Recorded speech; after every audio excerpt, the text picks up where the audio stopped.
இந்த கடன் வாங்குற விஷயத்த எவன் கண்டுபிடிச்சான்னு தெரியல. பார்த்தீங்கன்னா ஃப்ரெண்டு ஒருத்தன் பார்த்தீங்கன்னா கடன் வாங்கி பணக்காரனா வாழ கத்துக்கோங்க. நல்லா செலவு பண்ணுங்க. காசு இல்லையா கடன் வாங்கி செலவு பண்ணுங்க. அப்ப அந்த கடன் அடிக்க இன்னொரு கடன் வாங்க. அதை அடிக்க இன்னொரு வாங்க. டேய் அப்படியே கடன் வாங்கினே போய் காலம் ஃபுல்லா கடன் தான எப்ப பணக்காரனா முடியும்? ஏன் சார் பணக்காரனா ஆசைப்படுறீங்க? எல்லாரும் கடன் வாங்க. அப்பதான் யார் காசு யார் வாங்குறானே தெரியாம மொத்தமா கழிஞ்சிரும்.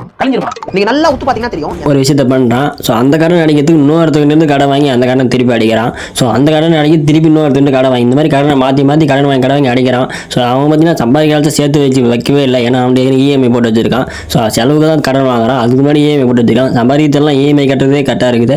ஒரு பக்கம் பார்த்தீங்கன்னா கடன் வாங்கி இது பண்ணிட்டு இருக்கான். ஸோ இஎம்ஐயும் கட்டணும் இதையும் கட்டணும் எல்லா செலவும் பார்க்குறான். ஸோ எப்படி எல்லா செலவும் பார்க்குறான்னு தெரியல. நான் வந்து பார்த்தீங்கன்னா சொல்லிட்டேன் ஒரு செலவு இருக்கும்போது செலவு முடிச்சு அடுத்த செலவு பண்ணுறேன் அப்படின்றான். இல்லை நம்ம கடன் கொடுக்க ஆள் இருக்கான்ற தைரியத்தில் எல்லாத்தையும் கடன் வாங்கி செலவு பண்ணிட்டு இருக்கான். ஸோ உங்கள் கூட்டத்தில் அந்த மாதிரியான கடன் வாங்கி செலவு பண்ணுறான்னா வீடியோக்கு லைக் பண்ணிட்டு போட்டுருங்க. சேனல் சப்ஸ்கிரைப் பண்ணுறேன்.